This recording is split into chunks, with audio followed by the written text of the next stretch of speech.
This life is very temporary, it's fleeting. And we're always in pursuit of whatever the next best thing is. Understanding all the things that I've gone through, it brought me to the point where I knew that all my perspective, all my selfish desires were leading me down the wrong path. Never really a time where I claimed to be an atheist, but I did feel like God was distant and maybe he didn't want to have anything to do with me, where I knew, you know what, I needed to change. I needed to have something different in my life. And this is the point where I had the realization that Jesus is real, and that's where he brought me to the point of salvation. Christ saved me.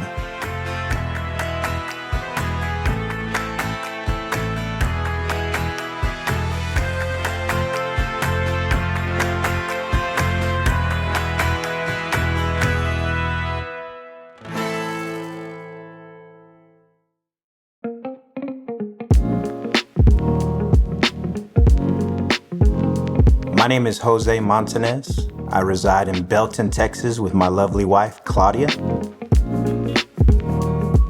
I have 2 kids. My son, Matthias, is 19, and my daughter, Genesis, who's 18 years old. So my dad is from Dorado, Puerto Rico, and my mom is from Bayamon, Puerto Rico.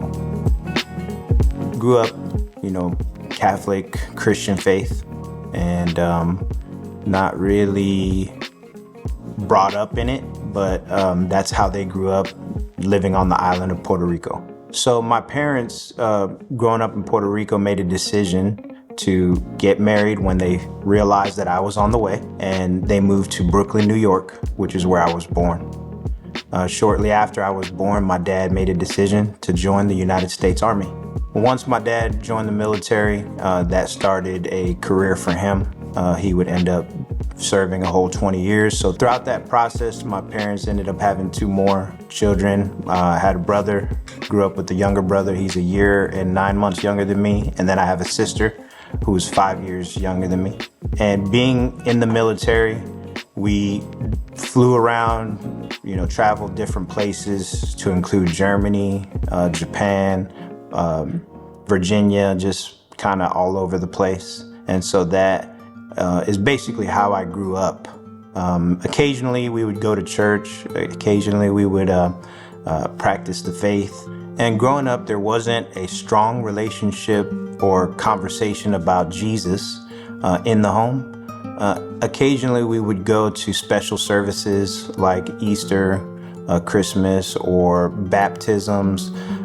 Just in general, we didn't grow up constantly going to church or anything like that, but we would consider ourselves Christian.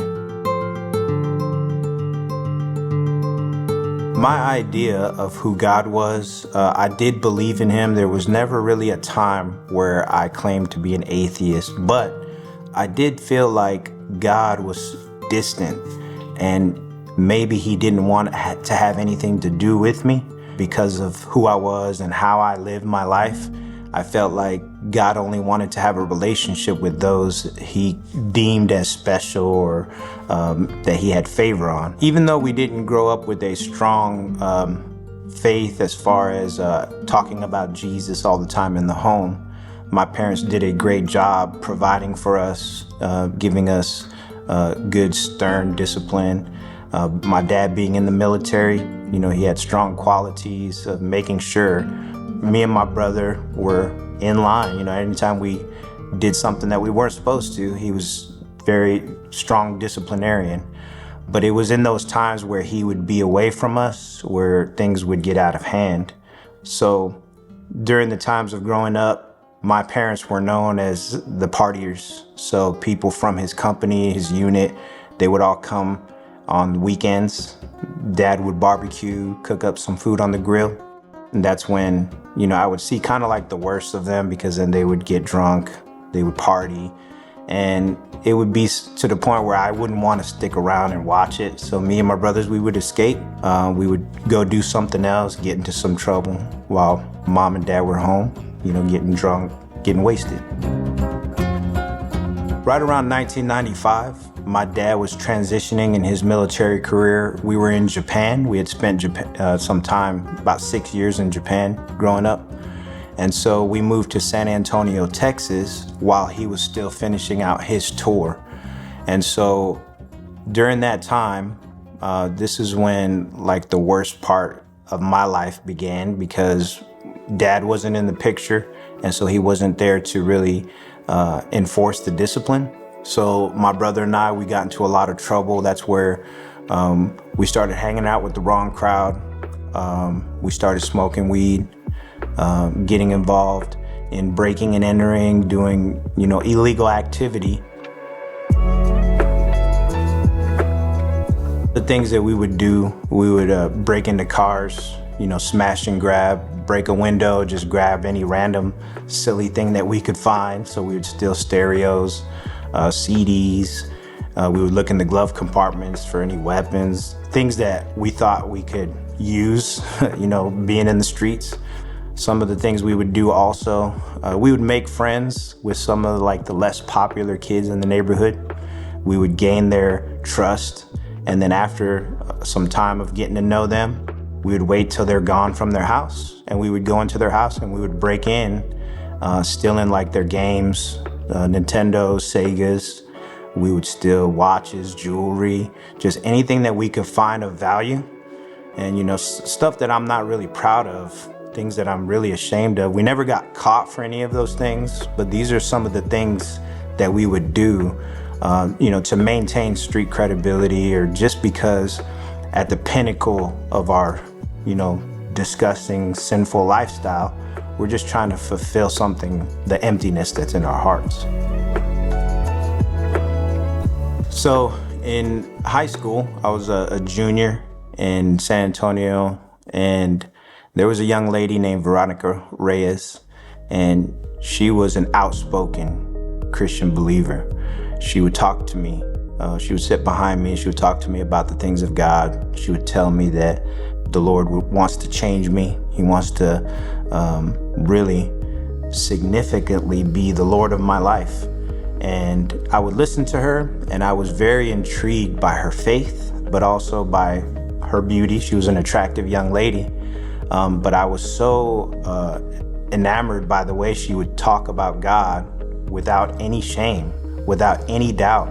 And all the other people would make fun of her, and I would watch how she would respond. She didn't care. She was still shameless. And so I would make fun of her, joking around in a way to flirt with her. So in 1996, my dad got orders to go to Fort Hood, Texas, which is now Fort Cavazos. And during that transition, I began to tell my friends, hey, I'm going to be moving out of San Antonio, so I'm getting numbers to try to maintain, relationship and connection. So I threw it out there. I said, hey, Veronica, why don't I get your number? Maybe we can hang out sometime. And she said, you can't get my number. But she said, I'll give you something better. So the next day we went to school, and she brought me the telephone number and the address of a church nearby Fort Hood. And so she encouraged me to go to church. I didn't think anything of it. I took the number and I said, hey, this is my connection to her in the future. I took it and I put it in one of my boxes of keepsakes, where things that I thought were important. And I just left it there and didn't think anything of it. So months later, after we moved to Fort Hood, Texas, I made a decision to try to abstain and stay away from what you would consider to be the bad crowd, the people that smoke weed, that party, that got into trouble. But inevitably, it still happened. We gravitated to those people, to the wrong crowd type style, and we got right back into the same lifestyle, similar lifestyles where we were in San Antonio, where we were partying, chasing down girls, smoking weed. So it continued to happen. So during the transition from San Antonio to Fort Hood, Texas, my parents, marriage and relationship was really rocky. And it was at that time when we went from San Antonio to Fort Hood, where my mom was like, there needs to be a change in our life, and I think that we should all go to church together. So she wanted to go to church, and then that triggered a thought in my mind, hey, that young lady Veronica gave me the address and phone number of a church. When we made the decision to go to that church, it was very welcoming. They extended their arms wide open to us. They encouraged us to, return for fellowships, for the Saturday night music scenes. Immediately it was definitely an overwhelming sense of love, no matter who you are, no matter what you've done in your life. So we definitely felt the love of Christ in that church. So as we begin to go to church, my parents, they began to change. I could see that in their lifestyle, they started to get more involved.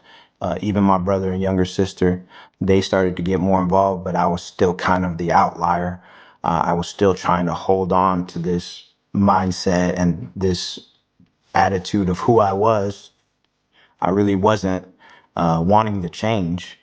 And so I began to see my parents' transformation in their life as they were pursuing the Lord. I began to see my brother's transformation as just there was no there was no doubt in my mind that the Lord was doing something in them. I think I was very hesitant because of the shame that there is in being a Christian. So like I go back to Veronica Reyes. What attracted me about her was she was outspoken about her faith and she did not care of the repercussions of what she would say. She was confident in her faith. And so in my mind, I felt like if I was going to serve the Lord, there was no way that I could be that. And so I was holding on to who I was. My pride, my ego was keeping me from really pursuing God with all my heart, mind, and strength. I had a sense the Lord was drawing me to a lifestyle that was going to be different because the conviction, the presence of God was definitely overwhelming when I would be at church. I would listen to the message. I would listen to the content of everything that was going on. And as I started feeling that conviction in my heart, I said, Lord, I'm tired of who I am. I'm tired of the way that I'm living my life. Everything that I touch is getting destroyed, and it's all my fault. And I've heard so many times, time and time again, that when we surrender to Christ, that you can help us to change. And that's really what I wanted in my life at that point. I said I was tired of who I was. I was tired of looking at myself with hate and disgust. I was tired of being depressed. It was at a time in my life where I was trying to fulfill myself with personal satisfaction. I had a relationship with two females at one time in two different cities, and I didn't want to let go. But I said, Lord, if there's any way that I could keep these relationships going and live for you, so be it. But what ended up happening was both of these young ladies gave me a call to break up with me over the phone. And this happened literally within a 24-hour time frame. That happened. That motivated me and said, God, you're helping me to make these changes in my life that I know I need to make, but I'm not strong enough to make on my own. And so that kind of like catapulted my decision. And towards the end of 1998, there was a special New Year's Eve service at our church where they had gospel Christian rap, gospel rock, all sorts of different types of music that was gospel centered. There was a gentleman, a minister of the church, that got up and began to proclaim the gospel message of, repentance and salvation. And everything he was talking about, I felt like he was talking directly to me, even though I didn't know who this man was. He was basically stating, you're tired of living this same life. You're tired of being depressed. You hate yourself type stuff. And this is literally what I felt like. And I'm sure many others have felt like that before in life. But I said, Lord, if this is if you can change my life, and this is the conduit and the avenue that you're going to do it in, then today I want to make this decision to surrender my life to Christ.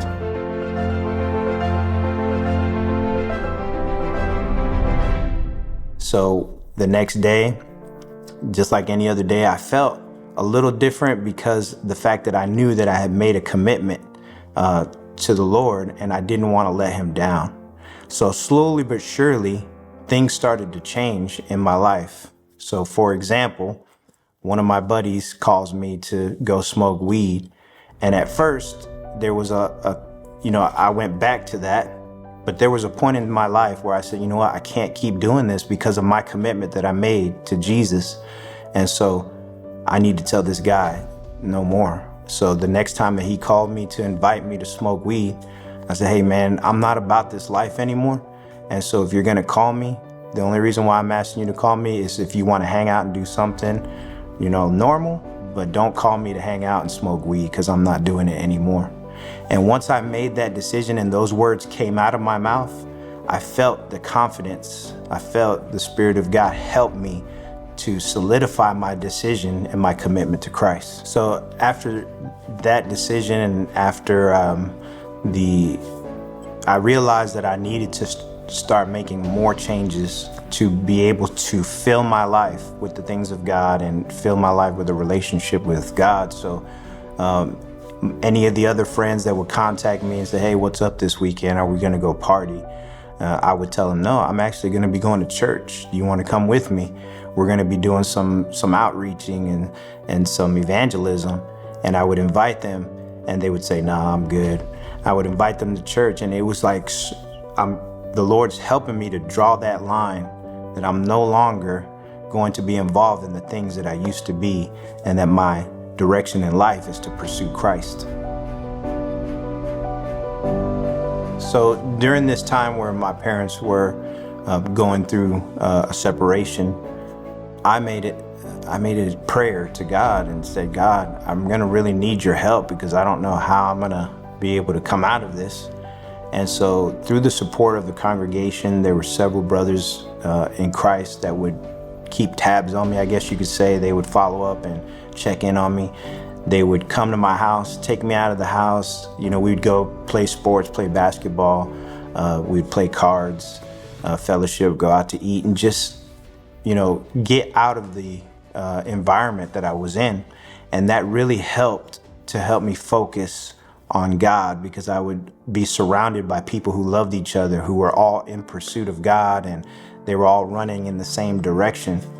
And so that kind of gave me the strength to see what my parents were going through, but also continue to build up on my relationship with Christ. I made a decision I'm gonna get into the workforce, go to college.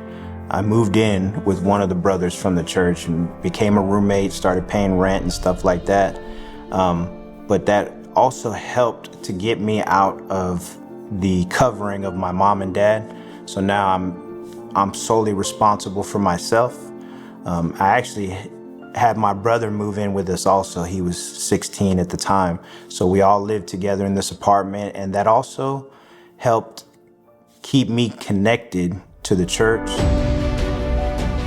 So now I'm involved in, the outreaches, the men's discipleships, going to prayer in the morning, that kind of thing. And this is what really helped solidify my relationship with Jesus. So in December of 1999, they had this end of year celebration, just like they always did at our church. And this is when the churches that were pioneered out of this church in Killeen, let's say, for example, they were in Louisiana, Kansas City, Missouri, Oklahoma, wherever they were at, they would come back for this end of year celebration and they would bring in delegates from their church. And so my wife came out of one of the delegate churches in Kansas City, Missouri. That's when we originally met. And I didn't think of her in that way at that time.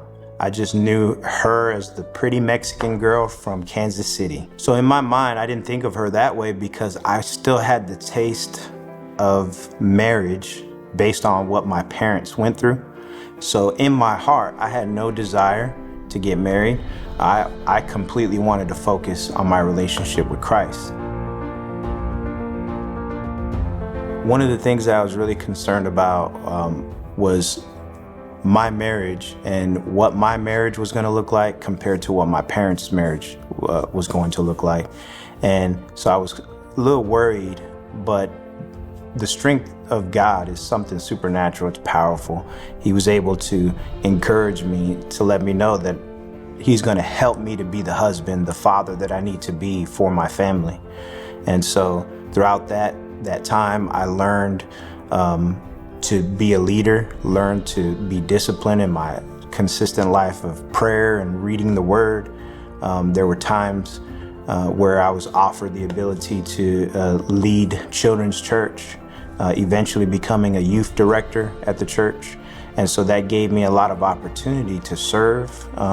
Many times we would have events where we would put on concerts or fellowships or movie nights and invite youth in schools to come and participate. And throughout this time in my faith, I was able to get into music ministry, where I would use hip hop beats and write Christian music over secular beats, and then eventually branching out onto my own. I was always a part of a group where other guys were involved in the ministry as far as like leading the group with the music, and I was just kind of like the fourth guy involved.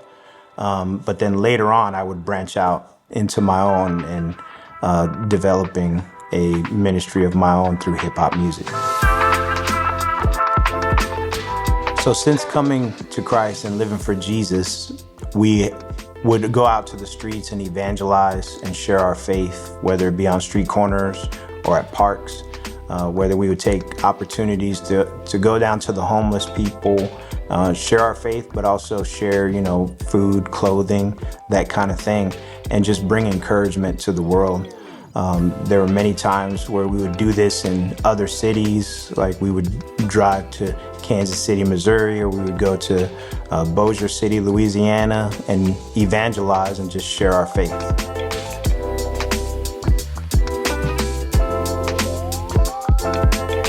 Understanding all the things that I've gone through, it brought me to the point where I knew that all my perspective, all my selfish desires were leading me down the wrong path. That's what brought me to Christ, where I knew, I needed to change. I needed to have something different in my life. And this is the point where I had the realization that Jesus is real, and that's where He brought me to the point of salvation.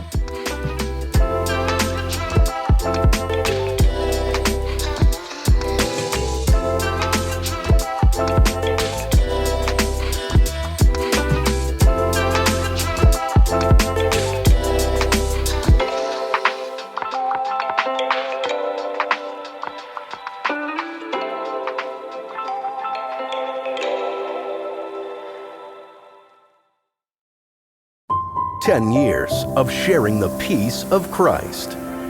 Shalom World, God's own channel.